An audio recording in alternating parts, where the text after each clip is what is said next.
Mari kita berdoa. Terima kasih Bapa, terima kasih Yesus untuk segala kasih dan kebaikan kemurahan Tuhan yang Tuhan berikan kepada kami sampai dengan pagi hari ini. Kami boleh bangun dengan selamat dengan tidak kekurangan suatu apapun. Itu semua karena kemurahan Tuhan. Kami boleh ada sebagaimana kami ada saat ini. Itu semua karena kebaikan Tuhan.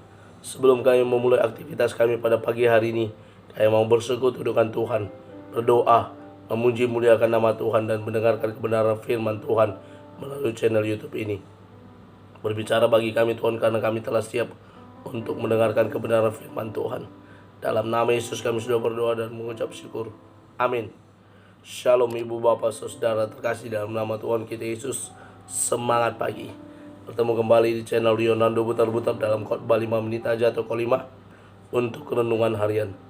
Renungan pada hari ini saya ambil dari kitab 1 Raja-Raja 3 ayat yang ke-9. Demikian kesaksian firman Tuhan. Maka berikanlah kepada hambamu ini hati yang paham, menimbang perkara untuk menghakimi umatmu, dengan dapat membedakan antara yang baik dan yang jahat. Sebab siapakah yang sanggup menghakimi umatmu yang sangat besar ini? Permintaan yang tepat. Ibu bapak saudara terkasih dalam nama Tuhan kita Yesus, berbicara tentang permintaan ketika kita diperhadapkan dengan situasi sebagaimana yang ada dalam iklan jarum coklat ya. Ketika ada jin, kuberikan satu permintaan gitu ya. Ya permintaan ini itu ya. Banyak permintaan yang akan kita sampaikan kepada orang yang mengatakan, jika saya memberikan Anda satu permintaan atau dua permintaan atau banyak permintaan, maka apa yang akan Anda minta? Ya, maka apa yang akan Anda minta? Sebagian dari kita pasti akan meminta hal-hal yang kita perlukan. Apakah itu harta benda, apakah itu jabatan, apakah rumah, mobil, dan kekayaan lainnya. Itu pula yang dihadapi oleh Salomo dalam nats ini. Ketika dia sedang berdoa, menyampaikan kurban persembahan kepada Allah dan Allah berkenan menerimanya. Setelah dia naik tahta, Allah berkenan menerimanya. Dan di ayat sebelumnya, di ayat yang kelima pada pasal ini juga dikatakan, di Gibeon itu Tuhan menampakkan diri kepada Salomo dalam mimpi pada waktu malam. Berfirman Allah, mintalah apa yang hendak kuberikan kepadamu.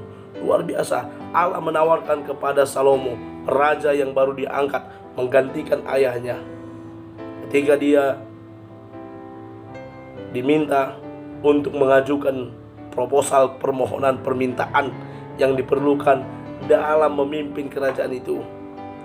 Ya, dalam memimpin kerajaan itu yang diperlukan Salomo adalah hikmat. Dia meminta permintaan yang tepat, yakni dikatakan, berikanlah kepada hambamu ini hati yang paham menimbang perkara untuk menghakimi umatmu ini. Ya. Hikmat yang dia minta untuk paham menimbang perkara untuk menghakimi umatmu. Benar, pada saat itu raja merupakan hakim yang menghakimi perkara-perkara yang tidak bisa diselesaikan di level yang bawah, lalu naik sampai kepada raja. Dan salah satu persoalan yang dicatat dalam Alkitab yang diselesaikan oleh Raja Salomo adalah pertengkaran dua orang ibu-ibu yang sama-sama baru melahirkan, memiliki anak, dan salah satu dari si ibu menimpa anaknya lalu mati, menggantinya, dan mereka bertengkar hebat sampailah kepada raja. Dan sampai pada titik itu raja mengambil hikmat hendak membelah dua si anak yang hidup. Dan salah satu ibu yang memiliki perasaan naluri keibuan tidak mungkin mau melihat anaknya dibelah dua, karena dengan dibelah dua anaknya berarti meninggal juga.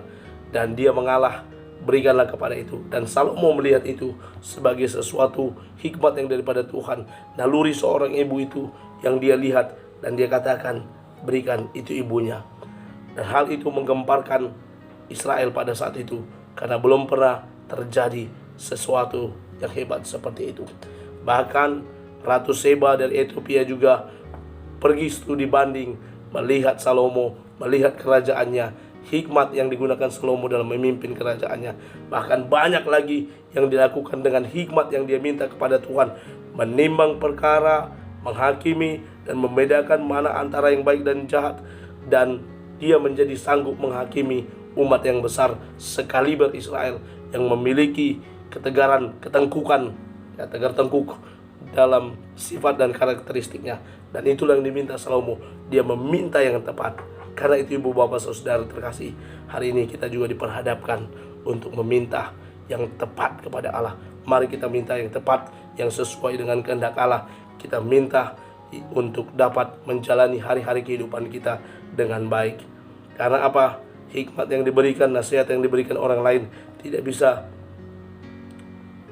membuat mantu kita untuk kita lebih hebat, tetapi dengan tuntunan Tuhan kita mampu untuk berkarya.